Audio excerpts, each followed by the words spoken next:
तो जो स्टार्टअप था वो 700 रुपीज़ से था। कहने का मकसद है कि आप बड़ी मिनिमम अमाउंट से भी इस चीज़ को स्टार्ट कर सकते हैं, और अगर आपके पास इन्वेस्टमेंट है तो आप फास्टली इस जर्नी की तरफ मूव कर सकते हैं। आप मिनिमम भी, अगर आप 10,000 भी करते हैं ना इन्वेस्ट, जो कि एक मिनिमम अमाउंट है, तो आप एक अच्छी अर्निंग भी कर सकते हैं, और आप उस अर्निंग में से अपने सेटअप को भी बढ़ा सकते हैं।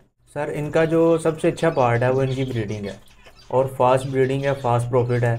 पहले भी मैं 700 रुपीज़ से शौक ही शुरू किया था, ठीक है, और उसके बाद जब रिस्पॉन्स आना शुरू हुआ अल्हम्दुलिल्लाह। ब्रीडिंग क्लच है वो तकरीबन 5 से 6 अंडे, बहुत अच्छा पेयर होगा। जिस तरह मेरे पास रिसेंटली एक बंगलाइज के पेयर ने, वाइट बंगलाइज के पेयर ने 8 अंडे उतारे थे माशाल्लाह, माशाल्लाह। 8 के 8 फर्टाइल हुए और बच्चे भी निकले।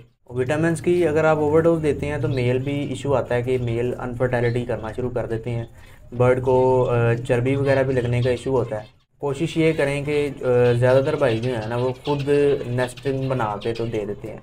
हालांकि ज़ेब्रा बर्ड जो है वो अपनी नेस्टिंग खुद करना ज़्यादा पसंद करता है, जिस पे वो जब नेस्टिंग बर्ड खुद करेगा तो वो ब्रीडिंग मोड में भी ज़्यादा जल्दी आएगा।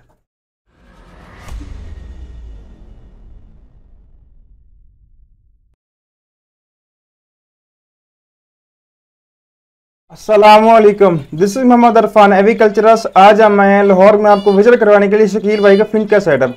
इनके पास माशाल्लाह से 85 पेयर लगा हुआ है जेब्रा फिश का, डिफरेंट म्यूटेशन में साथ बेंगलाइज भी लगी हुई है, और इनका माशाल्लाह से 3 साल का एक्सपीरियंस हो चुका है। पिछले 3 साल से फिंच को ब्रीड करवा रहे हैं। आए शकील भाई से बात करते हैं, जानते हैं इनकी जर्नी के बारे में।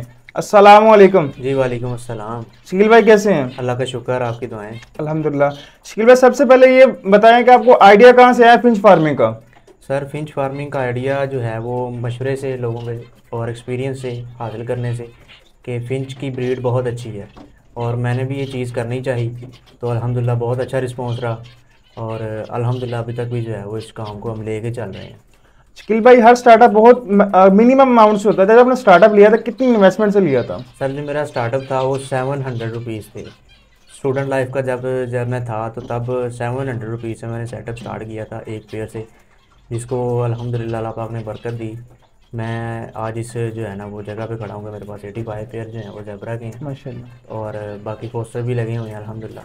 तो जो स्टार्टअप था वो 700 रुपीज़ से था। कहने का मकसद है कि आप बड़ी मिनिमम अमाउंट से भी इस चीज़ को स्टार्ट कर सकते हैं, और अगर आपके पास इन्वेस्टमेंट है तो आप फास्टली इस जर्नी की तरफ मूव कर सकते हैं। तो इस टाइम आपके पास कौन कौन सी म्यूटेशन है फिर जेब्रा फिंच में? ज़ेब्रा फिंच में अल्हम्दुलिल्लाह हर साइज़ में हर म्यूटेशन अवेलेबल है, जिसमें ऑरेंजेस भी हैं और योमोस भी हैं, पेस्टल है, CFW पेस्टल है, और काफ़ी NG हैं, ठीक है, लाइट बैक्स हैं, काफ़ी म्यूटेशन हैं, जिनमें इज़ाबेल भी आती है। ज़ेब्रा की काफ़ी म्यूटेशन हैं, अगर गिनने बैठ जाएंगे तो टाइम लग जाएगा। तो शकील भाई मेन आप किस म्यूटेशन पे काम कर रहे हैं? मेन अल्हम्दुलिल्लाह मेरा काम जो है वो पेस्टल पे है और ऑरेंज और योमो पे है, जो कि इस वक्त बहुत ही अच्छी जो है वो पीक पे जा रही हैं अपनी। हम्म। तो इन पे अल्हम्दुलिल्लाह मैं मेहनत कर रहा हूँ, तो इंशाल्लाह ताला अल्लाह पाक से अच्छी जो है ना वो ब्रीड की तो है। इंशाल्लाह। शकील भाई अगर इम्यूनिटी की बात की जाए, फिंच की इम्यूनिटी कैसी होती है? फिंचज़ की इम्यूनिटी बेहतर है, लेकिन ये है कि थोड़ी सी वीक होती है ये। जो है ये वायरसेस वगैरह तो इनमें ख़ास तौर पे नहीं आते, लेकिन जब कैच करने पे हैं तो थोड़ी सी डिस्टर्ब हो जाती हैं, लेकिन वो बड़ी आसानी से आप जो है ना कवर कर सकते हैं, कोई इतना इशू नहीं है इसमें। और ज़्यादातर मोशन वगैरह का इशू आता है जो कि ब्रीड के हवाले से, जब आप ग्रीन जो फूड ज़्यादा डालते हैं, ज़्यादा हो जाता है आपसे, तो तब इनमें इशू आता है मोशन वगैरह का। बाकी ऑल सेट है, कोई ऐसा मसला नहीं है। शकील भाई आपने पहले शो किया, उसके बाद बिजनेस में आए, तो आपको कौन सा ऐसा पॉइंट लगा कि आप मुझे फिंच में प्रॉपर तौर पे बिजनेस में आना चाहिए? सर, इनका जो सबसे अच्छा पार्ट है वो इनकी ब्रीडिंग है, और फास्ट ब्रीडिंग है, फास्ट प्रॉफिट है। पहले भी मैं 700 रुपीज़ से शौक ही शुरू किया था, ठीक है, और उसके बाद जब रिस्पांस आना शुरू हुआ अल्हम्दुलिल्लाह, तो मैंने इस चीज़ को बिज़नेस में कन्वर्ट करना चाहा, ताकि आगे जाके मैं एक अच्छा जो है ना वो दूसरे भाइयों को भी चीज़ अच्छी प्रोवाइड कर सकूं, जो कि मेरा मेन मकसद था। तो ये है कि जो मेन है इसमें ब्रीडिंग इसकी वो बेस्ट है, जो कि मुझे इसकी बिज़नेस की तरफ लेके आए। ठीक।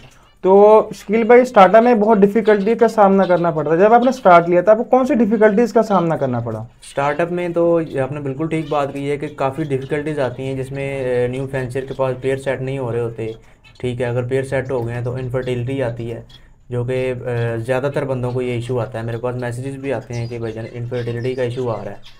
तो उसमें ये है कि वो कुछ रीज़न्स होती हैं जो जिनको आपको देखना पड़ता है कि पेयर को किस चीज़ की कितनी मिकदार यूज़ करवानी है, और उसको क्या प्राइवेसी देनी है और उसका जो केज में उसको रखने का तरीका क्या है, जिसकी वजह से आपका पेयर जो है वो बेहतर परफॉर्म कर सकता है। शकील भाई अर्निंग की बात करें तो हम एक पेयर से कितनी अर्निंग कर सकते हैं? सर अर्निंग की बात करें तो एक पेयर से तो आपकी इन्वेस्टमेंट कितनी है उस पेयर पे, उसके हिसाब से उसके चिक्स जो आएंगे वो उतने ही सेल होंगे उस पैसों में।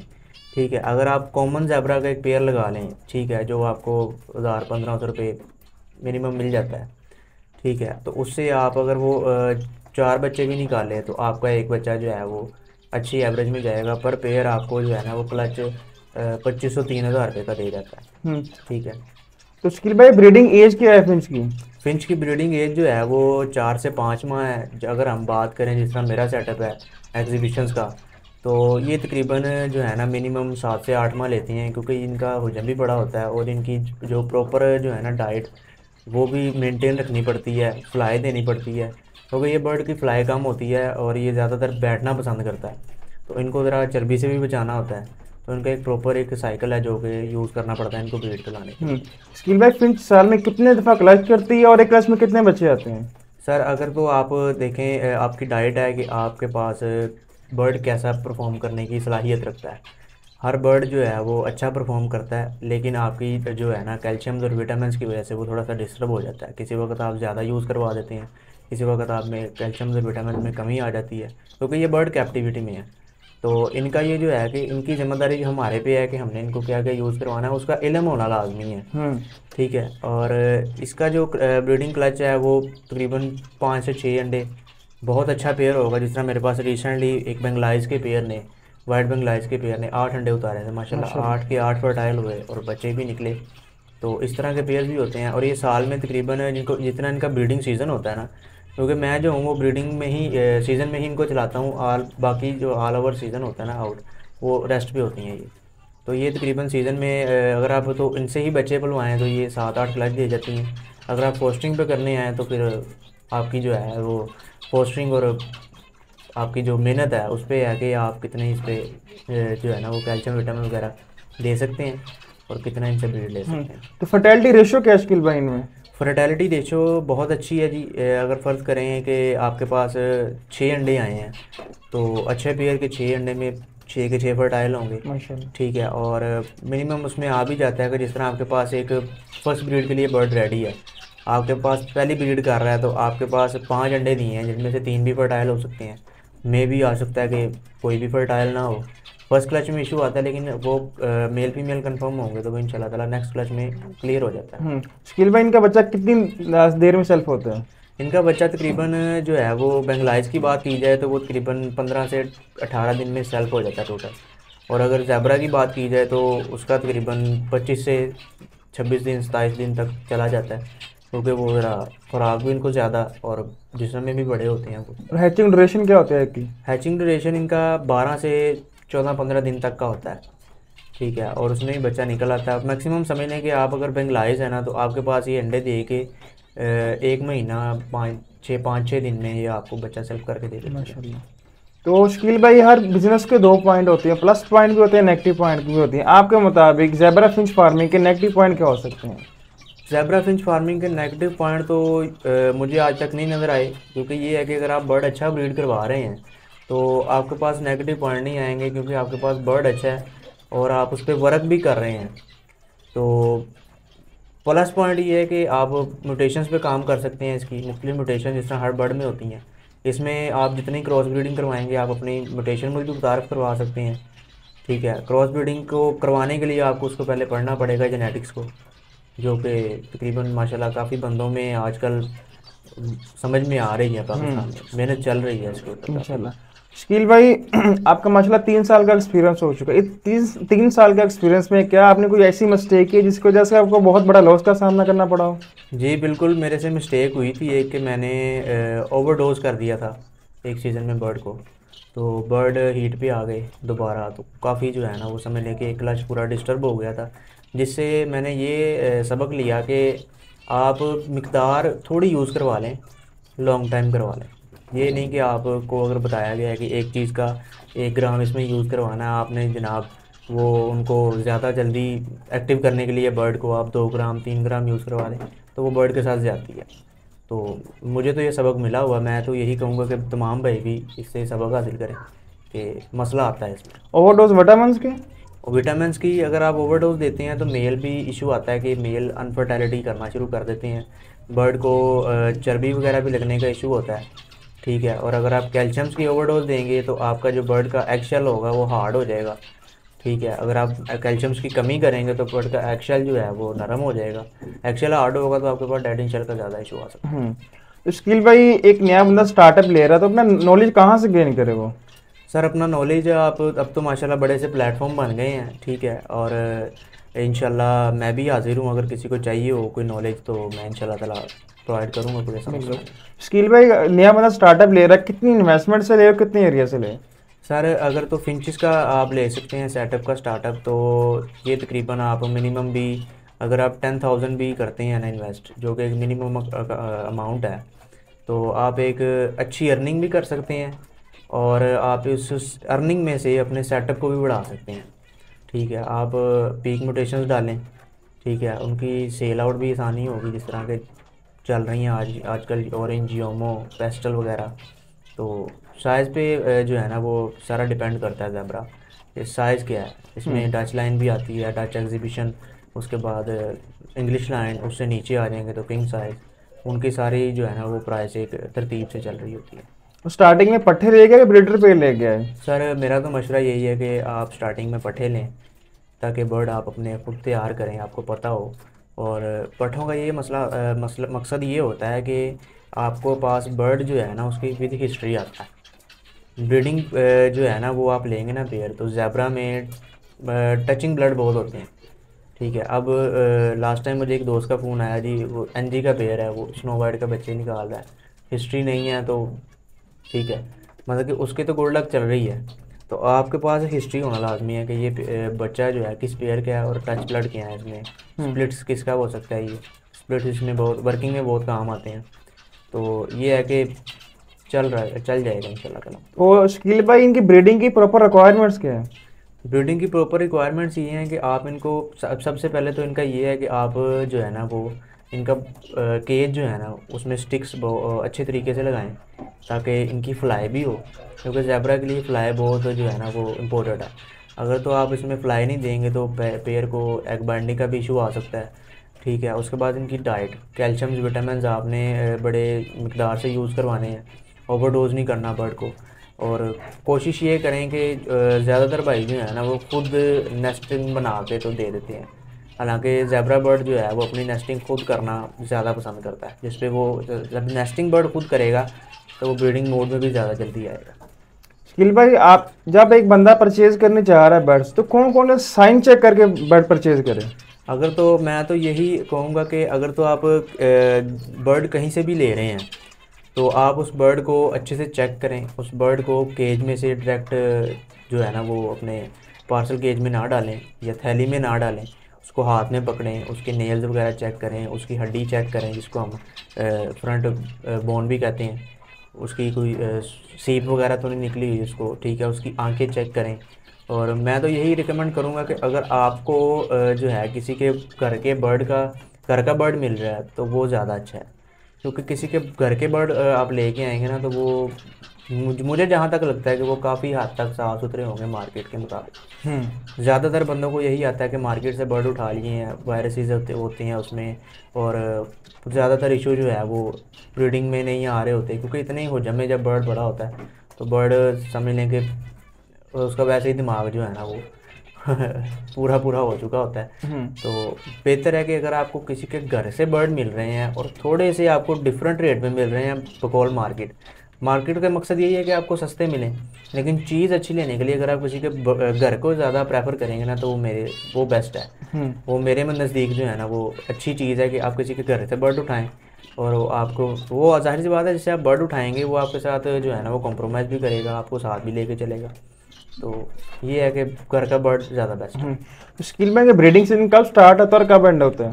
सर इनका ब्रीडिंग सीजन जैसे अभी ये स्टार्ट है बिल्कुल ही, तो ये है कि आप इनके बॉक्सेस वगैरह मौसम के हिसाब से लगा दें। जिस तरह अभी भी दिन में अगर हम निकलें बाहर तो टेम्परेचर जो है वो 30, 32, 33 तक भी पहुंच जाता है, तो गर्मी लगती है, लेकिन फिंचेस के लिए इतना मसला नहीं है। आप हल्का सा जो है ना इनका एग्जॉस्ट वगैरह चला दें तो ये तकरीबन इनका सीज़न शुरू हो जाता है मई के एंड में, ठीक है। और जो ज़ेबरा है वो तकरीबन आप 15 से 20 दिन बाद उनको बॉक्स दे दें बेंगलाइज को देने के बाद, तो इनका ब्रीडिंग सीजन कंटिन्यू चलता है फिर अप्रैल तक, ठीक है। और बड़ा अच्छा रिजल्ट रहता है अगर आप बर्ड जो है ना वो समझ के चलाएं तो।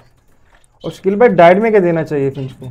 डाइट में जो है वो मेरा चल रहा है मिक्स सीड, जिसमें कंगनी वगैरह, लाल कंगनी, देसी कंगनी और सवांग है और भी चीज़ें हैं, कनेरी वगैरह, तो मिक्स सीड में ये चलता है सारा। और सॉफ्ट में क्या दे रहे हैं? सॉफ्ट में इनको एग ब्रेड भी चलते हैं और एग रस भी चलते हैं। उसके बाद उसके ऊपर जो है वो मल्टीविटामिन्स भी डलते हैं, मोरिंगा पाउडर वगैरह भी डलता है। और ड्राई जो है वो जिस तरह ये मील वॉर्म्स होते हैं और ड्राई टींगा केकड़ा वगैरह भी चलता है। तो शकील भाई इन्हें कैसा इन्वायरमेंट चाहिए, किस टेम्परेचर पे ज़्यादा खुश रहती हैं फिंच? सर जी ये जो है ना तकरीबन टेम्परेचर इनका होना चाहिए 26 से 30 के दरमियान, तो ये बड़े अच्छा परफॉर्म करती हैं। और ये है कि अगर इससे नीचे जाए तो आप हीटर वगैरह यूज़ कर लें, क्योंकि लाजमी आगे सर्दियाँ आएंगी, ह्यूमिडिटी का बहुत इशू आएगा। ह्यूमिडिटी आएगी तो जाहिर सी बात है एग में नमी आएगी तो डेड इन शेल का इशू होगा, तो हीटर वगैरह यूज़ कर लें। और कोशिश करें कि अपने बर्ड को जो है ना वो सर्दियों में डाइट अच्छी प्रोवाइड करें, ताकि आपको जो है ना हीटर सिर्फ ह्यूमिडिटी कंट्रोल करने के लिए रिक्वायर्ड हो। ये नहीं कि आप जो है ना वो सादा दाना चला रहे हैं और बर्ड को डाइट नहीं दे रहे सर्दियों वाली, तो बर्ड आपका बीमार भी हो सकता है और उसमें ब्रीडिंग में भी इश्यूज आ सकते हैं। विद इन एक सीज़न में आपका बर्ड डिस्टर्ब भी होना चाहिए ताकि आपके पास अच्छा रिजल्ट आए। इनफर्टिलिटी की रीज़न क्या होती है शकील भाई? इनफर्टिलिटी की रीज़न मेरे नज़दीक, मेरे इल्म के मुताबिक जो है ना वो विटामिन की ज़्यादा मिकदार जो है वो यूज़ करवाना होती है, जिसको हम बर्ड के साथ ज़्यादती भी कह सकते हैं, ठीक है। एक बर्ड नहीं चल रहा, आप उसको जो है ना वो ज़्यादातर लेके आए नेचर पे लेके आएंगे ना तो वो इंशाल्लाह चलेगा। जिस तरह एग ब्रेड पे आप मोरिंगा पाउडर यूज़ करवा दें, ठीक है। कैल्शियम विटामिन्स दें जो कंपनीज़ के आ रहे हैं, लेकिन एक मिकदार तक दें जितनी उन्होंने बताई गई है। उसके साथ ज़्यादती करते जाएंगे, एक कोर्स करवा दें, उसके बाद उसको जो है ना वो देखें बर्ड को कि बर्ड की जो है वो एक्टिविटी क्या है, बर्ड क्या करना चाह रहा है, किधर जा रहा है, तो देखेंगे तो आपको इंशाल्लाह ताला उसका हल मिल जाएगा। शकील भाई फोस्टरिंग क्यों करते हैं? फोस्टरिंग सर इसलिए करते हैं कि हमारे जो ज़ेबरा फिंचेस हैं ख़ास तौर पे या एक्जॉटिक फिंचेस हैं, इनकी जो है ना वो ब्रीड थोड़ी सी टफ होती है। जिस तरह आप ज़ेबरा में देखेंगे तो ये 2 से 3 2 क्लचेस देने के बाद मोल्ड पे आ जाती है, ठीक है। और मोल्ड वाला बर्ड जो है ना वो ब्रीड में थोड़ी सी उसको डिफ़िकल्टीज आती हैं, तो इसीलिए इनको फोस्टर किया जाता है ताकि इनसे ब्रीड भी ले सकें और जो है ना वो रेस्ट भी दे सकें। तो फोस्टर के लिए बेंगलीज बेहतरीन है। और बेंगलाइज के अलावा कौन सी म्यूटेशन फोस्टर के लिए इस्तेमाल कर सकते हैं? बेंगलाइज के अलावा आपके पास कॉमन ज़ेबरा भी यूज़ हो सकती है, लेकिन वो इतनी जो है ना वो समझ लें कि सिंसियर नहीं होती है एग्स के साथ जितनी बेंगलाइज है। अंडे देखते ही ये बैठ जाती है उसके ऊपर, सेकना शुरू कर देती है, ठीक है, इंक्यूबेशन शुरू कर देती है और बड़ी अच्छी जो है ना वो बच्चे निकालती भी है, हैच भी करती है और पालती भी है। बड़ी अच्छी जो है ना वो खुराक भी प्रोवाइड करती है जिस तरह का बर्ड होगा। अब जिस तरह एक आउल फिंच का बच्चा है वो छोटा सा होता है बिल्कुल, उसको जितनी खुराक प्रोवाइड है उसको उतनी करेगी। उसके साथ ही आप ज़ेबरा का बच्चा रख देंगे, उसको ज़्यादा खुराक वो जो है ना वो ज़रूरत होती है तो उसको उतनी खुराक देगी, यानी कि ये बच्चों को सही तरह भरा कर रखती है। तो शकील भाई एंड पे क्या एडवाइस देना चाहेंगे आप? जी मैं यही एडवाइस देना चाहूँगा कि जो भाई शौक कर रहे हैं उनकी कोशिश ये होनी चाहिए कि हम न्यू फैंसियर्स को अच्छी जो है ना एडवाइस दें। ये ना करें कि आप अपने जो है वो बर्ड को सेल करने के लिए अगले को ना समझाएं और गलत बर्ड दें। इसकी वजह से हमारा जो ये एग्रीकल्चरिस्ट का जो एक प्लेटफॉर्म है ये काफ़ी हद तक जो है ना वो नुकसानदेह साबित हो सकता है, ठीक है। और जो न्यू फैंसियर्स आ रहे हैं उनके साथ कोऑपरेट करें, उनको साथ लेके चलें, क्योंकि हमने जो टाइम गुजारा है ना वो समझ लें कि हम उनको जो है ना उसमें मुश्किलात ना आएँ जो मुश्किलात हमने फेस की हैं, ठीक है। और यही है कि बर्ड उनको दें और रीज़नेबल प्राइस में दें ताकि वो जो है अच्छी ब्रीड भी करवा सके। कोई हर बंदा लैंडलॉर्ड नहीं होता, कुछ बंदे जो है मिनिमम अमाउंट से भी शुरू करना चाहते हैं, तो हम उनकी भी सपोर्ट करें ताकि वो भी इस शौक़ को अपने को पूरा कर सकें। जी चलें, बहुत शुक्रिया शकील भाई, आपने कीमती वक्त दिया और बहुत अच्छी इन्फॉर्मेशन प्रोवाइड की। Thank you so much everyone. उम्मीद है कि आपको आज की हमारी वीडियो पसंद आई होगी। अगर आपको हमारी ओवरऑल वीडियोस पसंद आती हैं और आप चाहते हैं कि हम आपके लिए ऐसी अच्छी वीडियोस लेकर आते रहें, सेटअप विजिट करते रहें, तो आप हमारे चैनल मोहम्मद इरफान एग्रीकल्चर जरूर सब्सक्राइब कीजिए और बेल आइकन को लाजमी दबा दीजिए, जिससे हर नई आने वाली वीडियो की नोटिफिकेशन आपको बर वक्त पहुंची रहेगी। इंशाल्लाह इस वीडियो का पार्ट 2 आएगा, उसमें हम आपको शकील भाई का ज़ेब्रा फिंच का सेटअप विजिट करवाएंगे। Thank you so much. अल्लाह हाफिज़।